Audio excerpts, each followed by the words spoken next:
ದೇಶದ ಗೌರವಾನ್ವಿತ ಪ್ರಧಾನಮಂತ್ರಿಗಳು ಮತ್ತೊಮ್ಮೆ ಮೂರನೇ ಬಾರಿ ನಾಳೆ ದಿನ ನವದೆಹಲಿಯಲ್ಲಿ ಪ್ರಮಾಣ ವಚನ ಸ್ವೀಕಾರ ಮಾಡ್ತಾ ಇದ್ದಾರೆ.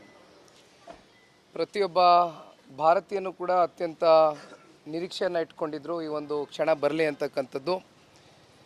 ಕಳೆದ 10 ವರ್ಷದ ಶ್ರೀ ನರೇಂದ್ರ ಮೋದಿಜಿಯವರ ಸಾಧನೆ, ಅಭಿವೃದ್ಧಿಯ ಹರಿಕಾರರಾಗಿ ಜೊತೆಯಲ್ಲಿ ಇವತ್ತು ವಿಶ್ವದಲ್ಲೇ ಭಾರತ ದೇಶಕ್ಕೆ ಒಂದು ಗೌರವವನ್ನು ಕೊಟ್ಟಿರ್ತಕ್ಕಂಥದ್ದು ಶ್ರೀ ನರೇಂದ್ರ ಮೋದಿಜಿಯವರು.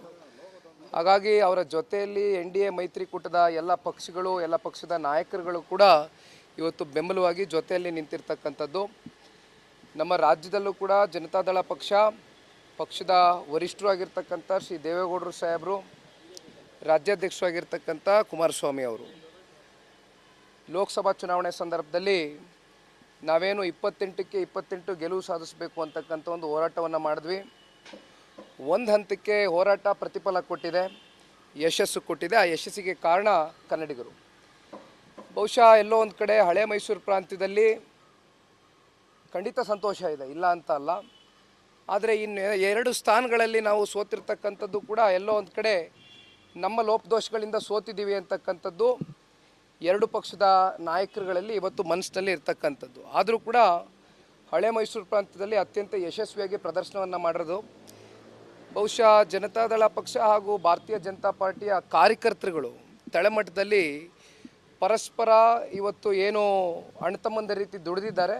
ಅದರ ಒಂದು ಪ್ರತಿಫಲ ಇವತ್ತು ನಮಗೆ ಸಿಕ್ಕಿರ್ತಕ್ಕಂಥದ್ದು. ಹಾಗಾಗಿ ಒಂದು ನಾನು ಹೇಳ್ತೇನಣ್ಣ, ಚುನಾವಣೆಗಿಂತ ಮುಂಚಿತವಾಗಿ ಯಾವುದೇ ರೀತಿ ದೇವೇಗೌಡರ ಸಾಹೇಬರಾಗಲಿ ಕುಮಾರಣ್ಣ ಅವರಾಗಲಿ ಒಂದು ಷರತ್ತಾಕಿ ನಾವು NDA ಮೈತ್ರಿ ಪಕ್ಷಕ್ಕೆ ನಡಿ ಈಗ ಶುರು ಮಾಡೋಣ. ಕೇಸರಿಯಿಂದ ಮನೋಲ್ಲಾಸ ಮನಸ್ಸು ಮತ್ತೇರಿ ಕುಣಿದಾಡಿದೆ ನೋಡು, ಮನಸ್ಸು ಮತ್ತೇರಿ ಕುಣಿದಾಡಿದೆ ನೋಡು. ಕ್ಷಣ ಕ್ಷಣವೂ ಆಚರಿಸಿ ಕೇಸರಿ ಹಬ್ಬ. ವಿಮಲ್ ಬಾಯಲ್ಲಿ ಹೇಳಿ ಕೇಸರಿ ಭಾಗವಾಗ್ತಕ್ಕಂಥದ್ದಲ್ಲ. ಇವತ್ತು ಈ ದೇಶವನ್ನು ಕಟ್ಟಲಿಕ್ಕೆ, ಈ ರಾಜ್ಯವನ್ನು ಕಟ್ಟಲಿಕ್ಕೆ ಮಾನ್ಯ ಕುಮಾರಣ್ಣ ಅವರಿಗೆ ಯಾವುದೇ ಸ್ಥಾನಮಾನ ಕೊಟ್ಟರು ಸ್ವೀಕಾರ ಮಾಡ್ತೀವಿ ತುಂಬ ಹೃದಯದಿಂದ. ಕೊಡದೆ ಹೋದರೂ ಕೂಡ ಚಕಾರ ಎತ್ತದಿಲ್ಲ.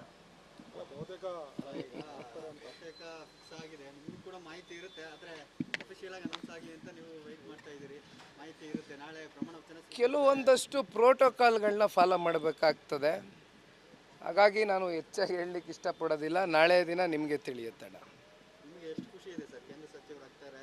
ಮಂಡ್ಯದ ಜನ ಕನಸು ಕಟ್ಕೊಂಡಿದ್ರು. ಅಂದರೆ ಕುಮಾರಸ್ವಾಮಿ ಅವರು ಹೇಳ್ತಾ ಇದ್ರು, ಏನು ನೀರಾವರಿ ಸಮಸ್ಯೆ ಇದೆ, ಆ ಭಾಗದ ಸಮಸ್ಯೆ, ಅದಕ್ಕೆಲ್ಲ ಸ್ಪಂದಿಸಬೇಕು ನಾನು, ಹಾಗಾಗಿನೇ ಚುನಾವಣೆ ನಿಂತ್ಕೋತಾ ಇದ್ದೀನಿ ಅಂತ. ದೊಡ್ಡ ಜವಾಬ್ದಾರಿ ಕೂಡ ಇದೆ ಅಂತ ಸರ್. ಖಂಡಿತವಾಗ್ಲೂ ಸತ್ಯ ಅಣ್ಣ. ನಾವು 1.5 ಲಕ್ಷದಿಂದ 2 ಲಕ್ಷದವರೆಗೂ ಅಂತರದಲ್ಲಿ ಗೆಲುವು ಸಾಧಿಸ್ತಾರೆ ಅಂತಕ್ಕಂಥ ನಿರೀಕ್ಷೆಯಲ್ಲಿದ್ವಿ. ಆದರೆ ನಿರೀಕ್ಷೆಗೂ ಮೀರಿ ಮಂಡ್ಯ ಜಿಲ್ಲೆಯ ಜನತೆ ಆಶೀರ್ವಾದ ಮಾಡಿದ್ದಾರೆ, ಪ್ರೀತಿ ತೋರಿಸಿದ್ದಾರೆ, ಗೌರವ ಕೊಟ್ಟಿದ್ದಾರೆ. ಬಹುಶಃ ತಾವು ಹೇಳಿದಂತೆ ಜವಾಬ್ದಾರಿ ಹೆಚ್ಚಾಗಿದೆ, ನಿರೀಕ್ಷೆಗಳು ಹೆಚ್ಚಾಗಿದೆ.